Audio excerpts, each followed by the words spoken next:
ये दो जो चीजें हमें 2026 वर्ष संकेत दे रहा है, बापूजी ने जो अपनी दिव्य दृष्टि से और जो विजन्स देखे हैं अपने योग में, उन्होंने बताया है कि 2027 रहेगा वो धीरे धीरे जो 2026 में हम देखेंगे वो प्रैक्टिकल रूप लेने लगेगा। 2028 और तीव्रता होगी वायुमंडल में, जो भी हम भय, जो भी हम युद्ध के जो भी माहौल देख रहे हैं, जो प्रकृति के प्रकोप देख रहे हैं, वो सब प्रैक्टिकल और बढ़ेंगे। और 2028 जो होगा और 2029 जो होगा, ये बहुत ही संघर्षपूर्ण जीवन होगा। 2029 में अंतिम वर्ष ऐसा हो सकता है जहाँ पे भारत में सिविल वॉर और विदेश में थर्ड वर्ल्ड वॉर घोषित की जाएगी, मिलिट्री शासन आए, इसकी भी बापूजी ने भविष्यवाणी करी है। तो देखिए, ये जो हम बात कर रहे हैं सब भविष्यवाणी नहीं है केवल, आप इसको समझिए, ये एक सच्चाई है, कॉस्मिक सच्चाई है ये, ठीक है, जो हो सकती है। अब कॉस्मिक सच्चाई क्या है कि देखिए, ये मृत्यु लोक है और मृत्यु लोक जो है वो हमेशा रहने वाला नहीं है। अगर आत्माएं नहीं जागी तो ये जितनी भी हमने 2026, 27, 28, 29 की जो भी बापूजी ने विजन्स बताए हैं, जो भी भविष्यवाणी बताए हैं, ये इसकी संभावनाएं होती हुई दिखेगी यदि आत्माएं नहीं जागी और पृथ्वी का वायुमंडल नहीं बदला गया। दुख की दुनिया ऑलमाइटी अथॉरिटी हमेशा नहीं चाहता है कि वो बनी रहे। ये दुनिया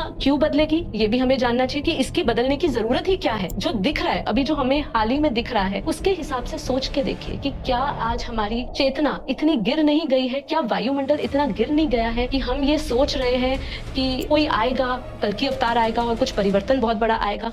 हम अपने ऊपर कोई काम ही नहीं कर रहे हैं। धर्म जाति का युद्ध बढ़ता जा रहा है। जिस तरीके से खाने जैसा अन्न नहीं, पीने जैसा पानी नहीं है, हवा लेने दूषित हो चुकी है, हवा श्वास लेने जैसी हवा नहीं है, तो ऐसे में आप खुद सोचिए कि ये धरती कैसे टिकेगी। जब धरती की चेतना इतनी गिर चुकी है, जहाँ पे आप सोचिए जो युद्ध है वो एक नॉर्मल सी बात हो गई है, जहाँ पे झूठ है वो एक रणनीति बन चुकी है, जहाँ पे हम हिंसा की बात करते हैं तो वो लोगों के लिए मनोरंजन बन चुका है, और जब हम करुणा की बात करते हैं तो वो कमजोरी बन चुकी है। और एक बहुत लॉजिक रीजनिंग आज मैं आपको देने वाली हूँ कि ये पृथ्वी क्यों बदलनी चाहिए, ये दुनिया क्यों बदलनी चाहिए। तो हम कहते हैं कि हमारे परमपिता परमात्मा जो है वो सर्वशक्तिशाली है, वो आनंद स्वरूप है। अब जब परमात्मा आनंद स्वरूप है, वो सर्वशक्तिशाली है, तो आप खुद सोचिए कि क्या वो इस स्थायी जो दुख की फैक्ट्री चलाएगा क्या। आप खुद सोचिए, ये पूरी दुनिया दुख की एक फैक्ट्री है, ठीक है, और अगर ये ऐसे ही चलता रहा तो ये स्थायी दुख हो गया, क्योंकि ये तो बढ़ता ही रहेगा। तो क्या भगवान अपनी रचना या क्या वो इस सृष्टि को दुख की फैक्ट्री बना के रखेगा। बापूजी ने कहा है कि आज इतने सूक्ष्म जगत का प्रभाव धरती पर हो चुका है और 99% जो है नेगेटिव एलियंस का प्रभाव धरती पर हो रहा है, और उसके कारण यदि मनुष्य आज परमाणु बम नहीं फेंकता है तो एलियंस और भूत प्रेत जैसी आत्माएं, सूक्ष्म आत्माएं जो आपस में मिल गई है, एकजुट हो गई है, वो ये कार्य को पूरा करेंगी। अब खुद सोचिए अभी वायुमंडल में और क्या क्या हो रहा है। अब देखिए, आदमी आदमी को खा रहा है। इन केवल यही 2026 में नहीं होगा, 2026 में और भी बहुत कुछ हो रहा है।